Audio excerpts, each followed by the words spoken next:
of identity. It often gets framed as being something only one side cares about, but that simply isn't true. On the day that I write this, I see in the Washington Post that the President will be signing, or has signed, another executive order, this one making English the official language of the United States. Did anyone doubt that English is already, unofficially, the official language of America? Why go through the trouble when there are so many other matters that could use some serious addressing? Unless, of course, your identity feels inextricably connected to the country of which you are a citizen and the language that you speak as a citizen of that country. Such an order is only about identity and nothing else. And to many people, clearly, this is an important matter. Who we are and who other people recognize us to be are profoundly important matters to most of us. We tend not to like being confused for someone else. And in the dark past, even our names helped to construct our identities, essentially locking us into who we are. Most of us have surnames that derive from parents or family, or from locations, or from trades, all of which tell others exactly who we are. Let me give you an example. You can do this yourself, but here I'm going to share with you the surnames of my grandparents, which are, as I name them, in origin, English, Swedish, English, and German. The names: Bowles, Nielsen, Richardson, and Flake. Standard names, in a sense, that tell folks in those olden days that Bowles was a bowl maker, Nielsen, the son of Niels, Richardson, the son of Richard, and Flake, from Flak in German, those folks who lived down by the swamp or some other low-lying place. In the beginning, our names were actually small but not inconsequential markers of who we were. Another interesting article in the Washington Post this past week tells another story about the importance to us of our identities. If you're like me, you may have noticed that lots of people believe lots of different things. More so today, it feels like, than in the past, when it felt like it was much easier to agree on very basic things. For example, we're also having a measles outbreak in Texas, to include the death of a child, when measles was supposed to have been eradicated already from our country because of the miracle of vaccinations. The trouble is that many more people today than in decades past are refusing to vaccinate their children and perhaps also themselves. Why?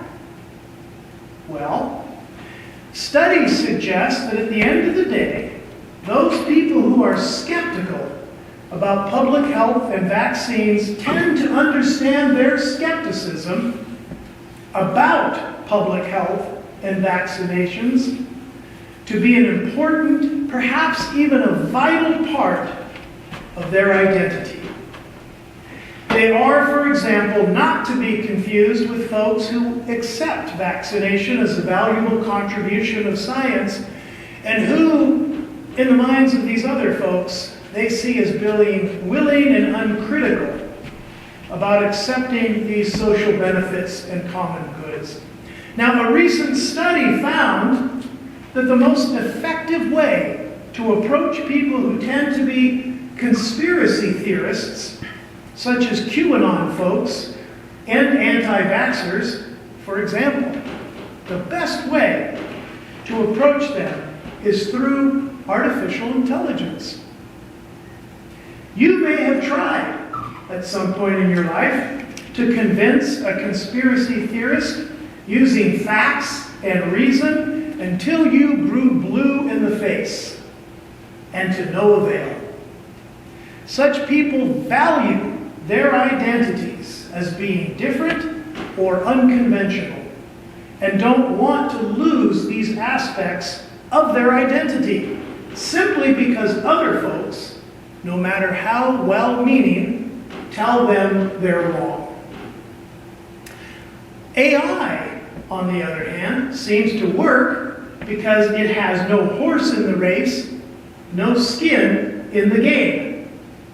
In studies, conspiracists who were able to ask AI about their views and were repeatedly informed that little to no evidence based in the factual world supported their beliefs, grew more receptive to leaving behind their old views that helped to shape who they believed themselves to be and felt like they were. They tended not to trust real people to tell them the same thing, for they believed that real people might be trying to sway them or convert them to other ideas, or simply to belittle them and their views. AI, however, was easier to trust. And so AI succeeded sometimes where people failed, in gently apprising people that their beliefs were false. The researchers were surprised, both that AI actually worked in this role, and that people tended to see their views as correlating very much with their own identities. Identity might be more important to us now than it has been in a very long time.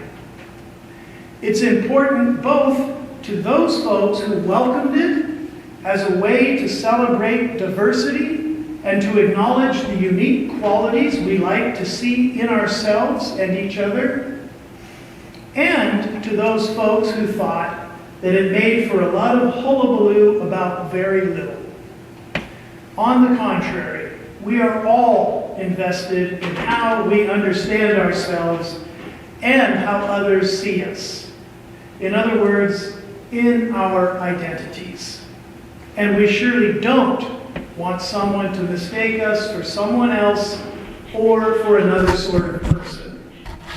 And this notion, oddly perhaps, brings us to today's gospel passage and the unusual event we know as the Transfiguration. I'm just going to say it. The Transfiguration is a nutty event. All the synoptic gospels share accounts of this event, and they differ a little bit from one to the next, mostly because Mark started it all, and Matthew and Luke made small adjustments to his version. In fact, they both add additional information to the copy of Mark that they had, and yet Mark continues to loom large even in their versions. For example, this pivotal event occurs very near the middle of the plot.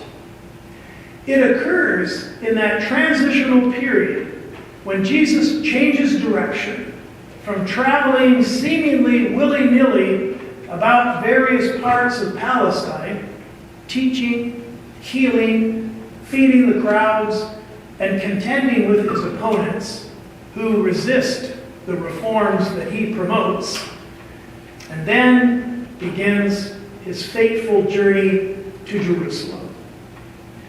In Mark, it occurs in chapter 9 out of 16 chapters, almost exactly in the middle. It also occurs in chapter 9 in Luke. Matthew, however, puts it a little bit later in his narrative, but still in the middle of the plot as Jesus begins to move toward Jerusalem. Except that in Matthew, it doesn't occur until chapter 17.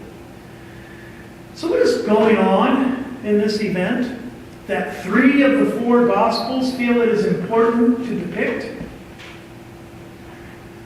All 3 Gospel writers want to say something specific about Jesus, but they don't necessarily aim to say the same thing. Still, there are unavoidable coincidences that help to frame this story. Or they're not coincidences at all, but efforts instead to say things through allusion and metaphor to make strong connections, to say big things about Jesus.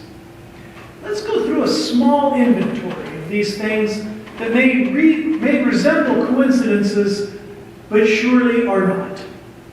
This event, for example, will remind us of a few things specifically because Elijah and Moses join Jesus.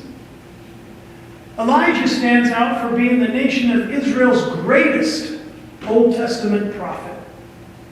Remember, Elijah was too good to taste death. Instead of dying, God took him up in a whirlwind, leaving only his cloak behind for his successor, another famous and accomplished prophet, Elisha. And Moses, of course, stands out for being the man of God who led the Israelite tribes out of slavery in Egypt. Arguably, Moses is the greatest figure in the Old Testament after God. And John, too, builds strong connections between Moses and Jesus in his separate gospel, so that we might think of Jesus as the new Moses, just as Paul sometimes regards Jesus as the second and better Adam. New Testament folks want to tie Jesus to powerful biblical figures, and that's part of what is going on here with the Transfiguration. Recall that this event takes place on a mountain, which numerous ancient cultures identify, mountains I mean, with nearness to God. If you're searching for God, you don't prowl the valley or wander into the woods. If you're searching for God, you scale a mountain because it reaches into the heavens. So it should be no real surprise that both Elijah and Moses encounter God on mountains in their own stories. So it makes sense to have Jesus encounter God on another mountain, and in the company of these 2, Elijah and Moses, who share similar experiences. In Moses' case, too, he also turns brilliantly white, as Jill just read, and exactly as Jesus does. Coincidence? I don't think so. These authors are drawing connections very deliberately, very intentionally. So why are they drawing these connections? The point seems to be that, like these 2 great mythical figures, Jesus too is one of the greatest figures of the Bible, one of the greatest prophets of God, and one of the great leaders and liberators of the people and of the nation. When you group this trinity of great biblical figures together, it's not hard to believe that they share common traits, namely their greatness in the eyes of God and in the eyes of the people of God. As Elijah was then, and as Moses was then, both of them sorely missed, so Jesus is now, in the time of those men who wrote these Gospels, and presumably into our time as well.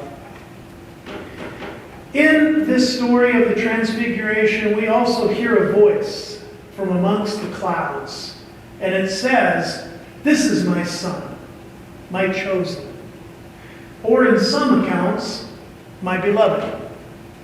And in some accounts, the words, "in whom I am well pleased," are also part of the tale. Sound familiar? It should. Most of us are familiar with this as part of a tale that reminds us of another time in Jesus' life, when a mighty voice says nearly the exact same thing, way back at the beginning of his ministry when Jesus is baptized. These gospel writers, all three of them, are building something like a web of connectedness between Jesus and Elijah and Moses and God and the nation of Israel and the Old and New Bibles and delivery from slavery or from sin or from purposelessness. Clearly, this story tells us one thing very important, that Jesus is no ordinary man. On the contrary, he is not like us, not like the first apostles, and not like anyone else you will ever meet in your life. No, Jesus is exceptional, the chosen, and he seems to have access to God in ways few other people do. In fact, no other people, but the likes of who? Elijah and Moses. The big question for me, and I'm really not being glib, the question for me in the middle of this story is, how does Peter know who these ancient figures are, having never met them? No, I don't think this story reports on actual events from a particular day in history. Rather, it builds a scene in which these gospel writers can say something important about Jesus' identity. Make no mistake, Jesus is not simply as great as Elijah and Moses. Indeed, he is greater even than they are. In all three accounts of the Transfiguration, no one tells anyone else what happened and what they saw. Or they didn't tell anyone until later, after Jesus was raised. This small detail has led some scholars to believe that the Transfiguration is really a separate resurrection account that got repackaged as the Transfiguration. This small detail also seems to function as an explanation for why no one heard of this event until much later. What really happened, or whether or not such a thing did happen, we may never know. However, that's not the point.